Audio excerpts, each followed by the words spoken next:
Hola, esto es Ella Soy y yo soy Ángela Gómez. Estos son los titulares de esta semana. ¿Qué son las tradwives? Las influencers que invitan a retroceder en el tiempo glorificando una vida del cuidado no remunerado causan disonancia con décadas de lucha por la igualdad. Y les explicamos cómo esta tendencia de volver al siglo pasado se arraiga en la generación Z. Cada vez más hombres jóvenes quieren esposas obedientes y sumisas. Pero las mujeres no se quedan calladas. Conversamos con la autora e influencer feminista Julia Salander, quien recientemente lanzó su libro Fuego al machismo moderno. Vestidos de flores, tortas artesanales y discursos de los años 50. Son las tradwives, influencers que romantizan el regreso a los roles de género tradicionales. ¿Es una estética inofensiva o una reacción política organizada? Vamos a analizarlo con una estudiosa del tema, Rosa Márquez, doctora en estudios de género. Bienvenida a Ella Soy. Hola, muchas gracias. Pues Rosa, es un gusto y hablemos de las tradwives, que son o no, en tu opinión, un coletazo o si se quiere un ataque a los logros del feminismo. Sí, lo son claramente. De hecho, muchas de ellas se declaran antifeministas y forman parte un poco de esta reacción que estamos viendo a los logros conseguidos por la cuarta ola feminista, que está teniendo una gran oposición también política, ¿no? Por grupos de la ultraderecha, por la llamada manosfera en Internet y también por algunos grupos de las mujeres como las esposas tradicionales, las tradwives. Ahora, es una contradicción dentro de toda esta tendencia, esta comunidad en Internet, que son mujeres que están monetizando la sumisión o su propia sumisión como influencers exitosas. Pero por otro lado, es una performance que vende propaganda contra la autonomía financiera. Sí, efectivamente, resulta bastante paradójico que estas mujeres que tienen una gran proyección pública, porque muchas de ellas tienen millones de seguidores en redes sociales, abogan por la vuelta de las mujeres al hogar, abogan por el cuidado y el mantenimiento de la familia en lugar de tener un trabajo remunerado, pero ellas están monetizando todo eso a través ya sea del patrocinio de marcas, ya sea de la publicación de libros de cocina, de publicidad, de acudir incluso a programas de televisión mientras le dicen a las otras mujeres que no trabajen. También es curioso, además, porque si hubieran sido de verdad amas de casa de los años 50, no habrían tenido esta proyección pública y esta libertad de expresión que en realidad han conseguido también gracias a las luchas del movimiento feminista. Bueno, ¿y cuál es el peligro de creernos estos discursos que además van muy de la mano de esta expresión que ahora se usa de la mujer de valor? Pero ¿qué es realmente una mujer de valor? ¿Es lo que ellas están vendiendo? Claro, es que muchos de estos influencers, ¿no? Lo oímos mucho a muchos hombres también en redes sociales hablar de mujeres de valor. Si presentan esta dicotomía además entre feminista y femenina, ¿no? Y dicen que, bueno, que ahora ser femenina casi está estigmatizado y ellos abogan por mujeres que se dedican a, pues prácticamente a vivir para los hombres, ¿no? A estar siempre guapas, disponibles, a cocinar, a quedarse en el hogar, a tener relaciones sexuales solo con su pareja, ¿no? Si han tenido muchas parejas, parece que están devaluadas también. Esto es un retroceso, una vuelta a los roles de género tradicionales y a la sumisión femenina. Y entonces, además, las tradwives nos lo venden como una elección libre y casi emancipadora, cuando realmente vemos que es todo lo contrario. Ahora, veremos en unos momentos un reportaje muy interesante sobre la generación Z y sus propios retrocesos. ¿Está encontrando esta generación en el conservadurismo que venden este tipo de comunidades una nueva forma de rebeldía, y lo pongo entre comillas? Bueno, quizás sí, quizá como digo, venimos de un movimiento, de un momento en el que el movimiento feminista ha tenido una gran repercusión, ha tenido una gran aceptación social, ha conseguido bastantes avances, ha puesto, por ejemplo, la violencia sexual en la agenda pública y, sin embargo, vemos que muchos jóvenes, sobre todo chicos, sobre todo hombres, pero también algunas chicas, algunas mujeres, están creyendo este discurso también por parte de la ultraderecha, ¿no? Que ha hecho del antifeminismo y de la lucha feminista su bandera, pues están teniendo eco y repercusión en los más jóvenes.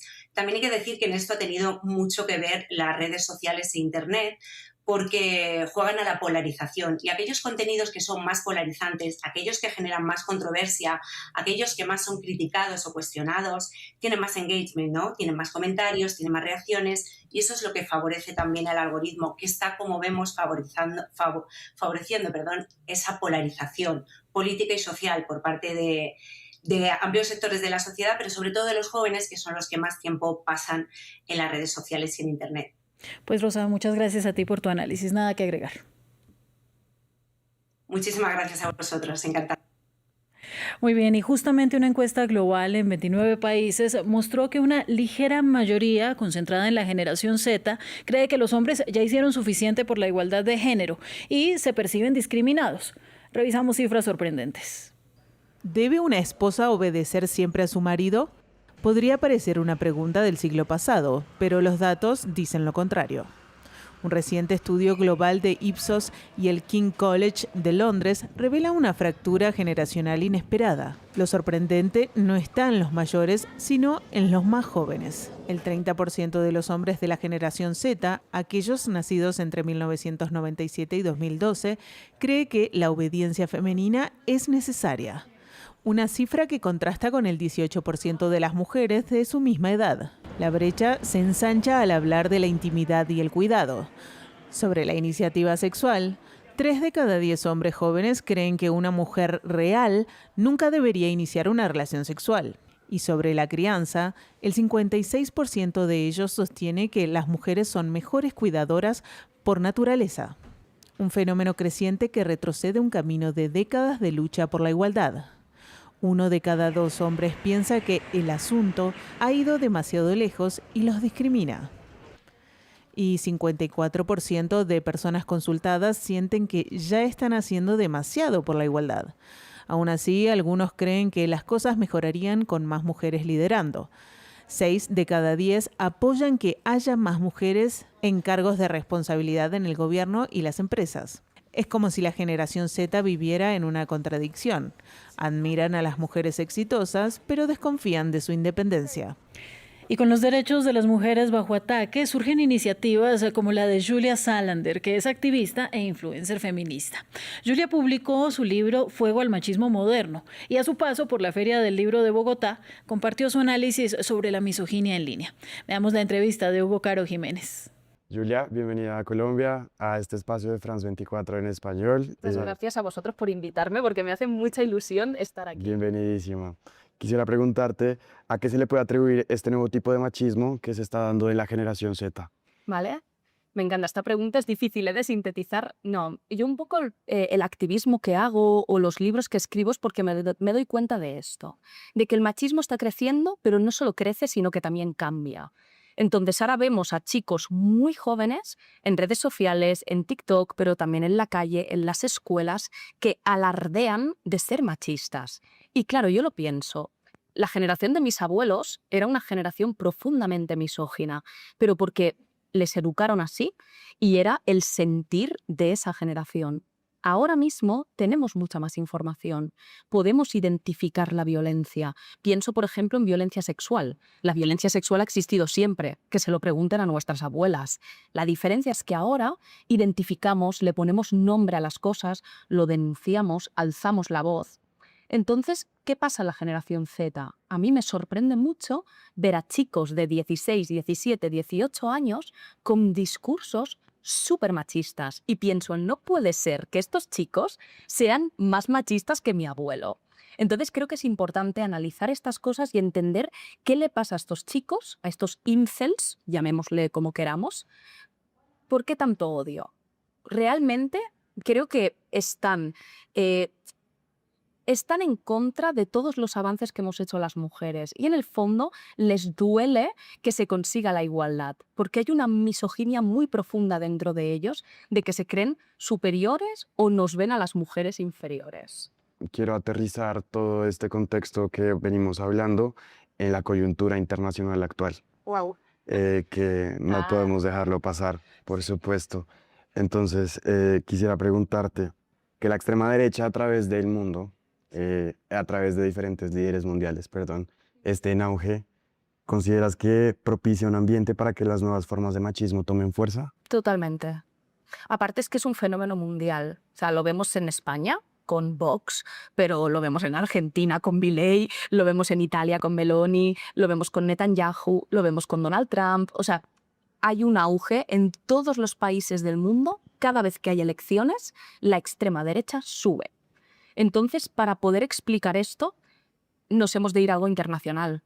O sea, nos hemos de ir a fenómenos que van más allá del Estado-nación, van más allá de lo que ocurre en Colombia o lo que ocurre en España. Es algo mucho más grande. Y lo que tienen en común todos estos personajes es que son muy antifeministas. Es que odian a las mujeres. Y yo creo que consiguen captar el voto de un público masculino, de hombres heteros, que no han sabido encajar los avances del feminismo, no han sabido encajar la pérdida de privilegios y hay mucho odio. Y el odio es una emoción que mueve mucho. O sea, el odio, tanto el odio como el amor, pero en este caso el odio, ya sea el odio hacia las mujeres, el odio hacia los migrantes, el odio hacia los palestinos, el odio hacia una religión. O sea, el odio es una emoción que mueve. ¿Cuál crees que es la acción más urgente, necesaria, pertinente y que podríamos tener en la sociedad, tanto mujeres como hombres, que estemos interesados en romper estas brechas de desigualdad para combatir las nuevas olas de machismo en línea? Yo creo que lo más urgente es visibilizarlo, porque ahora mismo estamos en un momento en el que se niegan esas violencias. O sea, es como, yo estoy sufriendo violencia, pero se me está diciendo que no es verdad. Se me pone en duda, no se me cree. Entonces yo creo que lo más urgente es visibilizar. Por una parte, y visibilizar no es la responsabilidad de las mujeres, porque muchas veces se nos señala y se nos dice, tienes que denunciar.